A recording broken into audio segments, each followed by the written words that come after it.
दोस्तों, आज मैं एक्सप्लेन करने वाला हूँ बीस्ट। ये मूवी 2022 में आई एक एडवेंचर हॉरर मूवी है। मूवी साउथ अफ्रीका के जंगल के इर्द गिर्द घूमती है। इस फिल्म की कहानी एक ऐसे शख्स पर बेस्ड है जो अपने घर के लोगों को बचाने के लिए किसी भी हद तक लड़ सकता है। कहानी की शुरुआत में कुछ शिकारी को जंगल में एंटर करते दिखाया जाता है जो एक लॉयन के ग्रुप को टारगेट करते हैं। ये लोग लॉयन के एक झुंड को शूट कर देते हैं और उनके बॉडीज को ले जाते हैं ब्लैक मार्केट में बेचने के लिए। इनके दो साथी जंगल में ही उस जगह रुक जाते हैं पहरा देने के लिए। इनमें से एक को झाड़ियों से कुछ हलचल होने का दिखाई देता है, जिसे चेक करने के लिए जब वो पास में जाता है तो कोई उस पर हमला कर देता है। उसका दूसरा साथी उसकी आवाज सुनकर उसे ढूंढने लगता है। जब वो अपने साथी को मिलता है तो उसकी हालत बहुत ही खराब होती है। पूरे बॉडी पर किसी जानवर के पंजों के निशान होते हैं जिनसे वो काफी घायल हो चुका था। तभी पीछे से एक लॉयन दूसरे आदमी पर भी हमला कर देता है और उन्हें वहीं मार देता है। इसके बाद सीन शिफ्ट होता है और एक आदमी को दिखाया जाता है जिसका नाम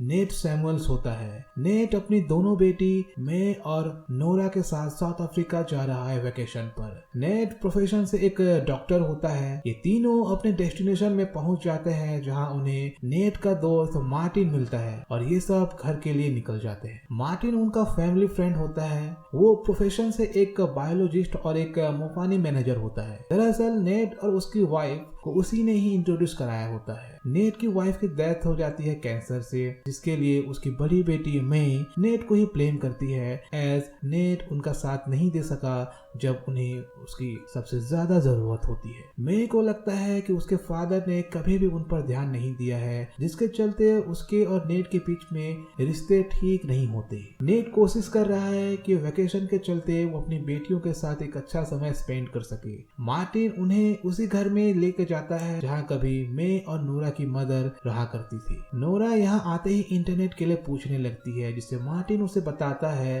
कि यहाँ इंटरनेट नहीं है और उन्हें फिजिकल एक्टिविटीज करते हुए ही टाइम स्पेंड करना है, जिससे उन्हें काफी मजा आने वाला है। वो उन्हें अगले दिन सफारी में ले जाने की बात करता है, जिससे नोरा और मे काफी एक्साइटेड हो जाते हैं। अगले दिन मार्टिन उन्हें सफारी के लिए उन्हें उस रिस्ट्रिक्टेड एरिया में लेके जाता है जहाँ सिर्फ वीआईपीज और स्टाफ मेंबर्स को ही अलाउड होता है। इन शॉर्ट, ये पब्लिक के लिए क्लोज्ड एरिया है। मार्टिन वहाँ अपने साथी बांजी से उन्हें मिलवाता है। इसके बाद वो उन्हें एक लॉयन के झुंड को दिखाता है। मार्टिन इस लॉयन के झुंड के दो मेल लॉयन को बचपन से जानता था, एज उसी ने ही उन्हें रेस्क्यू किया था। जब मार्टिन उन लॉयन के पास जाता है तो वो देखता है कि उनके झुंड की एक फीमेल बीस्ट जख्मी है जिसे गोली लगी है। इसकी तहकीकात करने के लिए वो जंगल में ही मौजूद एक गांव में जाने की तैयारी करता है। जब ये लोग गांव में पहुंचते हैं तो उन्हें पूरे इलाके में कोई नहीं मिलता। मार्टिन को ये सब अजीब लगता है, एज ऐसा पहले कभी नहीं हुआ। मार्टिन और नेट गांव वालों को हर जगह ढूंढते हैं। तभी मार्टिन देखता है कि कुछ गांव वालों पर किसी ने हमला करके मार दिया है। ये किसी जानवर का हमला होता है। दोस्तों, मैं बता दूं, ये वही लॉयन है जिसने शिकारियों को मारा था। मार्टिन उनके घाव के निशान देख के समझ जाता है ये किसी बीस्ट का ही काम है, बट उसे ये अजीब लगता है क्योंकि लॉयन शिकार नहीं करते हैं, वो सिर्फ अपने झुंड को प्रोटेक्ट करते हैं और वो काफी शांत स्वभाव के होते हैं। मार्टिन नेट को कहता है कि ये सब के पीछे उसका कोई मोटिव भी हो सकता है। इधर नोरा को भी एक औरत की लाश दिखाई देती है, जिसे देख वो जोर जोर से चिल्लाने लगती है। मार्टिन और नेट उसे जल्दबाजी में ढूंढते हैं और वहीं से निकलने लगते हैं। नोरा और मे यहाँ काफी पैनिक हो जाते हैं। नेट उन्हें संभालते हुए मार्टिन को इस जगह से जल्दी निकलने को कहता है, एज वो बीस्ट उनके आसपास ही हो सकता है। मार्टिन जल्दी से गाड़ी स्टार्ट करता है और वहाँ से निकलने लगता है। तभी उन्हें आगे उस गाँव के एक आदमी दिखाई देता है जो काफी घायल था। मार्टिन तुरंत गाड़ी से निकलते हुए उसकी मदद करने जाता है। वो आदमी मार्टिन को बताता है कि एक लॉयन ने अचानक उसके गांव में हमला कर दिया और बहुत से लोगों को मार दिया। कुछ लोग उसे मारने के लिए पीछे गए लेकिन सब मर गए। मार्टिन नेट को बुलाता है मदद के लिए। नेट उसकी मदद के लिए जाता है और मार्टिन उस लॉयन को ढूंढने निकल जाता है। मार्टिन उस लॉयन को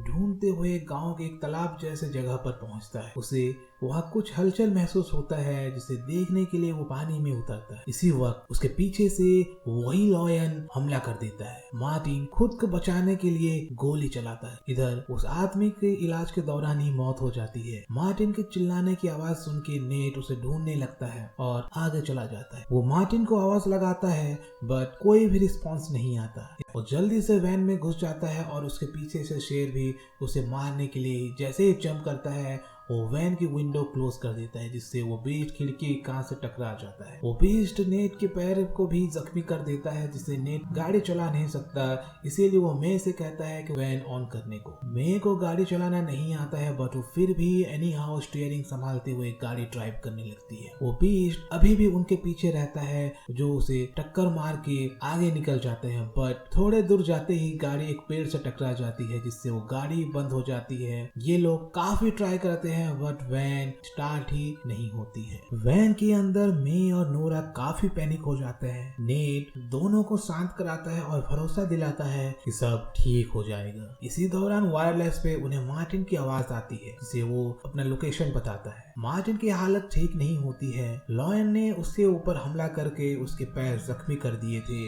जिससे वो चल नहीं पा रहा था। नेट डिसाइड करता है कि वो मार्टिन के पास जाएगा और उसे वैन तक लेकर आएगा, बट नोरा और मे उसे अकेले जाने के लिए मना करती हैं। तभी उन्हें ट्रैंकुलाइजर गन की याद आती है, जिससे ये प्लान बनाते हैं कि ये लोग बीस्ट को शूट कर देंगे, जिससे उन्हें कुछ आवर्स मिल जाएंगे जब तक यहाँ से ये लोग निकल जाएंगे। मार्टिन के बताए लोकेशन को मे देख लेती है और खुद उसके पास जाने लगती है, बट नेट उसे रोकने लगता है एज वो लॉन आस पास ही हो सकता है। मे उसकी बात नहीं मानती और गाड़ी से उतरकर जाने लगती है। नेट देखता है कि वो लॉयन वापस आ गया है। वो उस पर हमला कर देता है, जिससे नेट गाड़ी से गिर जाता है और खुद को बचाने के लिए गाड़ी के नीचे चला जाता है। वो बीस्ट उसे मारने के लिए गाड़ी के नीचे तक हमला करती है। नोरा यहाँ बीस्ट के बैग को देखकर उसे बेहोशी का इंजेक्शन इंजेक्ट कर देती है, जिससे बीस्ट वहां से निकल जाता है। इधर मे को मार्टिन मिल जाता है और वो दोनों धीरे धीरे गाड़ी की तक पहुंचते हैं। नेट मार्टिन को वैन पर ही फर्स्ट एड करता है, जिससे उसे काफी दर्द होता है, जिससे वो कुछ देर के लिए बेहोश हो जाता है। इन्हें यहाँ फंसे शाम हो जाती है और बीस्ट दोबारा इनके पास आ जाता है, जिससे ये लोग यहाँ फंस चुके होते हैं और इनकी मदद करने के लिए कोई भी नहीं है। ये लोग वैन के अंदर से वायरलेस में मदद के लिए बुलाने लगते हैं, बट उसमें सिग्नल ही नहीं होता है। धीरे धीरे इनके पास पानी भी खत्म होने लगता है, जो ये अपने साथ लाए थे। आधी रात को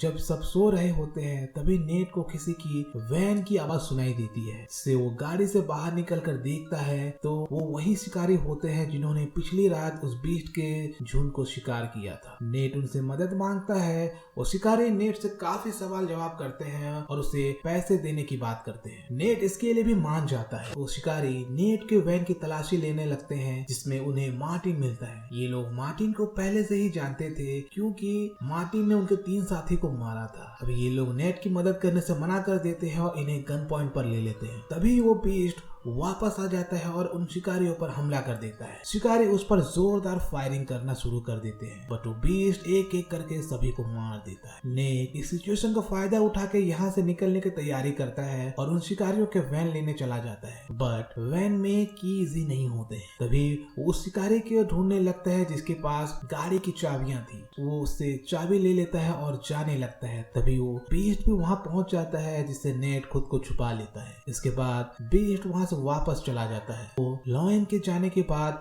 नेट भी वहां से निकलने लगता है और जाने से पहले उस शिकारी का गन भी अपने साथ ले लेता है। इधर मार्टिन, मे और नोरा वैन में ही रहते हैं। तभी वो बीस्ट उन पर दोबारा से हमला कर देता है और इस बार वो वैन को जोरदार टक्कर मारता है, जिससे गाड़ी खाई में गिरने वाली होती है। मार्टिन यहाँ मे और नोरा को गाड़ी से कूदने के लिए कहता है। ये दोनों गाड़ी से छलांग लगा लेते हैं, बट मार्टिन और लॉयन दोनों वैन के साथ नीचे खाई में गिर जाते हैं, पर दोनों बच जाते हैं। वो बीस्ट मार्टिन को बांधने के लिए वैन के अंदर एंटर करता है। मार्टिन उससे बचने की कोशिश करता है बट वो फंस चुका था। तभी वो देखता है कि गाड़ी से फ्यूल लीक हो रहा है। तभी वो डिसाइड करता है कि वो खुद को सेक्रीफाइस कर देगा। वो लाइटर निकालता है और वैन में आग लगा देता है, जिससे वैन में जोरदार ब्लास्ट होता है। इस ब्लास्ट में मार्टिन की मौत हो जाती है और लॉयन भी जल जाता है। नेट गाड़ी के पास पहुंचता है जहां उसे मार्टिन की मौत की खबर उसके बच्चे देते हैं। काफी दुखी हो जाता है बट